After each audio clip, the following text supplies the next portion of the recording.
নমস্কার। গঙ্গার আজকের পর্বের রিভিউ নিয়ে বাংলা সিরিয়াল সমাচার তোমাদের সামনে এসে গেছে। শুরুতেই যেটা দেখা যাচ্ছে যে গঙ্গারা তো বাঘ কাঁধে নিয়ে হাঁটছে আর অর্জুন সেখানে চলে এসছে। তো অর্জুন বলছে কার বুদ্ধি এগুলো, কার বুদ্ধি? নিশ্চয়ই গঙ্গার বুদ্ধি। গঙ্গা বলছে না না, আমি কোনো কিচ্ছু করিনি, আমি কাউকে বলিনি। রূপালী বলছে তুই শান্ত হ, কেন ওকে বকাবকি করছিস শুধু শুধু? আরে বাবা, কাকিমারা সকাল সকাল বাড়িতে এসেছিলেন, তো আমরা ওদেরকে দেখে বললাম যে আমরাও যাবো বুড়ো বাবার মাথায় জল ঢালতে, তাই তো আমরা এসেছি।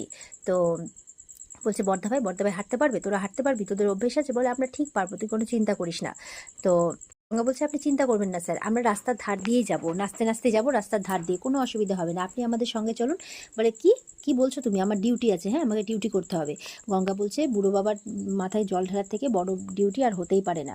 আর সবাই যেতে পারে নাকি? বুড়ো বাবা যাকে ডাকে, বুড়ো বাবার ডাক আসলে তবেই যেতে পারে, না হলে কি সবার পক্ষে কাঁধে ভাগ নিয়ে চলা সম্ভব বলুন তো?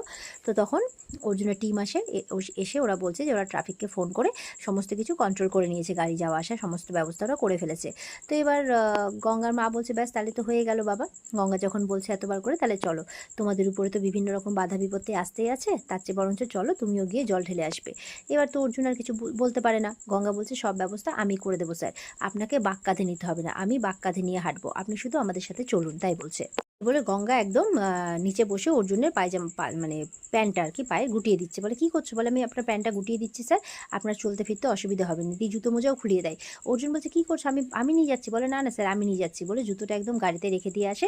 আর অর্জুনের টিম বলছে গঙ্গাকে, স্নেহারা, যে তুমিই পারো স্যারকে একমাত্র শান্ত করতে, বুঝতে পেরেছো? এই বলে গঙ্গার হাতটা ধুইয়ে দেয়, দিয়ে গঙ্গারা এবার যেতে শুরু করে। আর গঙ্গা যখন অর্জুনের পায়ের প্যান্টটা গুটাতে বসেছে, তখন তো বুলিমুনিয়ারা হাসছে সবাই, উপালিরাও।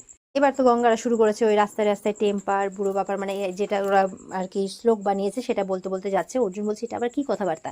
বলে স্যার এটা তো মজা, তাই বলছে। দিয়ে ভোলে বাবা পার করেগা, মানে একদম মানে বুড়ো বাবা জয়ধ্বনি দিতে দিতে ওরা এবার এগিয়ে যাচ্ছে। আর দূর থেকে মেঘনাথ আর অহনা গাড়িতে বসে দেখছে আর প্ল্যান করছে যে কি করা যায়, কিভাবে এদের পুরো প্ল্যানটা ভেস্তে দেওয়া যায়। অহনা বলছে বাবা কিন্তু খুব রেগে আছে, আর তোমার পজিশনটাও কিন্তু খুব ভালো নেই, হ্যাঁ। তো মেঘনাথ বলছে হ্যাঁ হ্যাঁ, সেটা আমি খুব ভালো করেই বুঝি।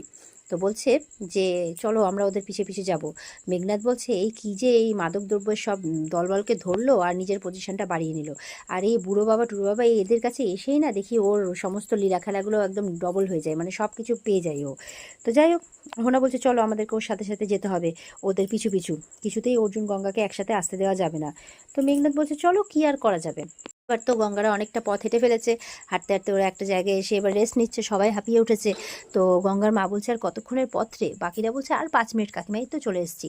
অর্জুন বলছে আর 5 মিনিট যখন একবারে চলে যায় টানা? তো উপালিরা বলছে না রে দাদা, একটু দাঁড়া না, একটু জুড়িয়ে নিই, একটু দাঁড়া, একটু জিরিয়ে নিই, আর পারছি না, একটু দাঁড়া। তো সবাই বলছে ঠিক আছে তাহলে রেস্ট নিচ্ছি, কিন্তু গঙ্গা বলছে ওদিকে আবার লাইন না পড়ে যায়, তার চেয়ে ভোর ভোর গেলেই ভালো হতো। তো এই আর কি আলোচনা চলছে তাদের মধ্যে। এবার রূপালীকে তো ওর বড়দা ভাই বলছে যে কিরে দেখলি আজকে কতটা হাঁটলাম? রূপালী বলছে হ্যাঁ ভালো এক্সারসাইজ হলো, কিন্তু এই নিয়ে ওরা গল্প করছে। এবার গঙ্গাকে সাইডে ডেকে অর্জুন জিজ্ঞাসা করছে তোমার শরীর টরীর ভালো আছে তো? কালকে তুমি অতটা ভিজলে, আজকে আবার রোদে বেরিয়েছো, এই ঠান্ডা গরমে কিন্তু ঠান্ডা লেগে যায়। আর অহনারা পাশ থেকে কিন্তু সহ্য করতে পারছে না এইসব কথা। গঙ্গা বলছে হ্যাঁ হ্যাঁ স্যার আমি ঠিক আছি, বুড়ো বাবার মন্দিরে যাচ্ছি, আবার কি আমি একদম ঠিক আছি, আর তাছাড়া আপনিও তো আছেন সঙ্গে। এ বলে অর্জুন তো আবার তাকিয়ে আছে গঙ্গার দিকে গটগট করে। গঙ্গাও আর চোখে তাকাচ্ছে। আর ওদিকে অহনা বলছে দেখছো কি মাখামাখি শুরু করেছে। তখন মেঘনাথ বলছে হ্যাঁ ঠিকই আছে, আমাদের থেকে একটু স্পিড নিয়ে আগে বেরিয়ে পড়েছে গঙ্গা, তবে এগুলো সব দূর করতে হবে, এরকম প্ল্যান করছে ওরা। পিয়ালি বলছে অন্যান্যবার তো আমরা কয়েকজন আসি, এবার তো দাদা ভাই আছে আমাদের সঙ্গে, সেই মজা হচ্ছে তাই না বল, সবাই খুব খুশি। তখন উপালি বলছে ও আমরা এসেছি তাতে মজা হচ্ছে না? না বুঝতে পেরেছি বুঝতে পেরেছি। তখন বলছে না না অমন করে বলো না দিদি ভাই, পিয়ালি বলছে জড়িয়ে ধরে। তখন গঙ্গার মা বলছে ছি ছি ওরম করে বলো না, তোমরা আমাদেরকে এতটা আপন করে নিয়েছো না, না হলে আমাদের বস্তির মানুষদের কি এতটা সম্মান দেয় বলো? অর্জুন বলছে এই যে কাকিমা না প্রত্যেকটা ব্যাপারে সিরিয়াস হয়ে যায়। এ বলছে আচ্ছা কাকিমা হলো, এইসব কথা এখন থাক, তো তার চেয়ে বরঞ্চ চলো আমরা এবার এগিয়ে যাই। গঙ্গা বলছে এখানে যখন এসছি একটু কলঘর থেকে ঘুরে আসি না, এই বলে পিয়ালি বলছে ঠিক আছে আমি তোকে নিয়ে যাচ্ছি। এদিকে অহনা বলছে কিছু একটা করো মেঘনাথ দা। মেঘনাথ বলছে ধুরে এত লোকের মধ্যে কি করবো। এবার গঙ্গা ঢুকেছে বাথরুমে, যেই ঢুকেছে অমনি ওখানে অহনা এসে গেছে। ও নাকি ওখানে কাজ ভেঙে ছড়াবে। তো মেঘনাথ বলছে কি করছো এখানে? ওদিকে চলে, এখানে আওয়াজ হবে, গঙ্গা আওয়াজ শুনতে পেয়ে যাবে, ওকে তো জানো ও সন্দেহ করে নেবে, মুখ বাড়িয়ে দেখবে আমরা, তখন তো অর্জুন তোমাকে এখানেই টাটা বাই বাই করে দেবে। বলে কি করবো, তো তুমি শুভ কাজে বাধা দিচ্ছ কেন? বলে ওদিক চলো ওদিক চলো। এই বলে সাইডে নিয়ে যায়, ওখানে একটা ইট দেয়, সেই ইটটাতে অহনা কাঁচটা ভাঙে, আর সেই কাঁচটা গিয়ে বাথরুমের বাইরেটাতে ছড়িয়ে দেয়। এবার যখনই গঙ্গা বেরিয়েছে অমনি কাজ গেছে ফুটে পায়ের মধ্যে, তখনই চিৎকার করছে স্যার স্যার মা মা বলে চিৎকার করছে। তো দৌড়ে আসে অর্জুনরা, বলে কী হয়েছে কী হয়েছে? গঙ্গা বলছে ওখানে কাজ পড়েছিল, আমার পায়ে বিঁধে গেছে, আমি তো হাঁটতে পারছি না। তো অর্জুন দেখছে আরে এটা তো অনেকটা কেটে গেছে। এবার অর্জুন দেখছে কী হবে, এখানে এত কাজ এলো কোথার থেকে। গঙ্গা বলছে আমি যখন ঢুকলাম তখন কোনো কাজ ছিল না স্যার, এখন জানি না কোথা থেকে এলো। তো অর্জুন তো কাজগুলো সাইড করে দেয়, ওখানে অত দর্শনার্থী সবার পায়ে ফুটতে পারে। তো এবার গঙ্গা বলছে, তো বাকিরা বলছে, ওর মা বলছে যে এবার কী করি। অর্জুন বলছে ওকে এক্ষুনি ডাক্তারের কাছে নিয়ে যেতে হবে। তখন বুলি মুনিয়ারা বলছে এটাই তো শেষ বেলা, এই বেলা জল না ঢালা হলে তো আর হবে না। তো গঙ্গা বলছে আমার সাথে কেন এরকমটা হয় স্যার, কালকে যখন জল ঢালতে যাবো ভাবলাম তখন দারোগাবাবু কাজে পাঠিয়ে দিলেন, আর আজকে যখন জল ঢালবো ভাবছি তখন হচ্ছে মানে এত দূরে এসে এই বাধা পড়লো, কেন আমার সাথে এরকম হয় স্যার। গঙ্গা তো প্রচণ্ড মন খারাপ হয়ে গেছে। তো বুলি মুনিয়ারা বলছে তোর হয়ে না হয় আমরা জল ঢেলে দেবো, এবারটা হয়তো তোর ছিল না। তো গঙ্গা তো প্রচণ্ড মন খারাপ হয়ে যায়। অর্জুন দেখছে গঙ্গার মনটা ভেঙে গেছে। তো অর্জুন বলছে তুমি যাবে। ফার্স্টে তো গঙ্গাই বলছিল আমি যাব, সবাই বলছে তুই কী করে যাবি এই অবস্থা পায়ে। তো অহনারা তখন বলছিল এ কি পাগল হয়ে গেছে নাকি, এই অবস্থায় যাবে, এখনও তো 10 মিনিটের পথ। অর্জুন বলছে তুমি যাবে, আমি তোমাকে নিয়ে যাব। এই বলে অর্জুন কিন্তু গঙ্গাকে কোলে তুলে নেয়। তো সবার তো দেখে খুব ভালোই লাগে। তো কোলে তুলে নেয়, গঙ্গাও অবাক হয়ে অর্জুনের দিকে তাকিয়ে আছে, অর্জুনও অবাক হয়ে তাকিয়ে আছে।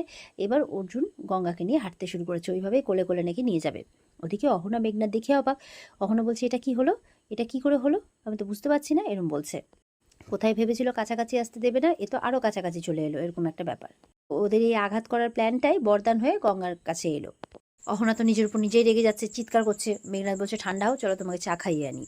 এরপরে অর্জুন দেখা যাচ্ছে সেই গঙ্গাকে কোলে নিয়ে হাঁটছে, কিন্তু পুরো পথটা অর্জুন হেঁটে পার করে। এরপরে যখন মন্দিরে পৌঁছই গঙ্গাকে বলছে শুধুমাত্র কিন্তু জল ঢালা অবধি অপেক্ষা করছি, পা দিয়ে কিন্তু খুব রক্ত বেরোচ্ছে, এরপরে কিন্তু ডাক্তারের কাছে নিয়ে যাব। গঙ্গা বলছে আমি তো পাটা ফেলতেই পারছি না স্যার, কী করে যে কাজটা বিঁধে গেল, কী যে করি। উপালি বলছে সারা রাস্তা রক্ত পড়তে পড়তে এসছে। গঙ্গার মা বলছে আমার মেয়েটার সাথে যে কি হয় বারে বারে। অর্জুন বলছে পুরোহিত মশাই আসলে ওর পা থেকে না খুব রক্ত বেরোচ্ছে, আপনি যদি পুজোর ব্যবস্থাটা একটু আগে করে দিতেন। বলে পা কেটে গেছে বলে একদম কোলে নিয়ে চলে আসলে, এ তোমার হচ্ছে সাক্ষাৎ পার্বতীর জুটি।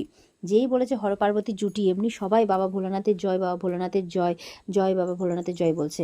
বলছে বাবা ভোলা মহেশ্বর খুব খুশি হবেন আজকে পার্বতী মানে জোরের হাত দিয়ে জল পাবেন যে, তাই বলছে। আর এইসব শুনে তো মানে অহনা একদম বিরক্তি লাগছে। আর গঙ্গা আর মানে কি বলবো অর্জুন একে অপরের দিকে তাকিয়ে আছে। গঙ্গা বলছে পার্বতী জুটি কিনা জানি না, তবে স্যার তো স্বয়ং ভোলানাথ, মানে উনি রেগে যান, কিন্তু উনি এত বড় মাপের মনের মানুষ, ওনাকে ভোলানাথ ছাড়া কী বা বলি।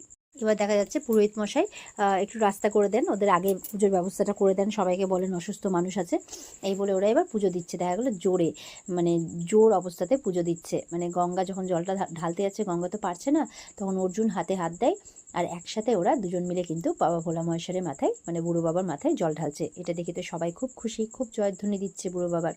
অহনা বলছে আমার না আশাটাই ভুল হয়েছে এখানে। মেঘনাথ বলছে থামো থামো, এইভাবে ওদেরকে হারানো যাবে না। তো জানো অর্জুন কতটা কেয়ারিং, নিজের শত্রুর প্রতিও কেয়ারিং। তো এ তো গঙ্গার পায়ে কেটে গেছে বলে কথা। আমাদেরকে আমাদের খেলাটা চালিয়ে যেতে হবে, বারবার করতে করতে একটা সময় এমন আসবে ওদের মধ্যে দূরত্ব তৈরি হবে, এরকমই একটা কিছু করতে হবে, খেলা থামিয়ে দিলে চলবে না। আর ওদিকে তো বেশ সুন্দরভাবে একদম সত্যি সত্যি পার্বতী জুটির মতো অর্জুন আর গঙ্গা জল ঢালছে বাবা বুড়ো বাবার মাথায়। জল ঢালতে ঢালতে আবার একে অপরের দিকে তাকাচ্ছে।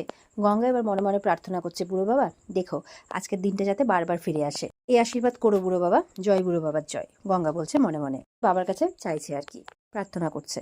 এমনটা প্রার্থনা করতে করতে এখানেই কিন্তু আজকের পর্ব শেষ হয়ে যায়। তো এই ছিল আজকের পর্বের রিভিউ, আশা করি ভালো লেগেছে। ভালো লাগলে কমেন্টে জানাবে, আর আমাদের সাথে জুড়ে থাকতে চ্যানেলে সাবস্ক্রাইব করবে।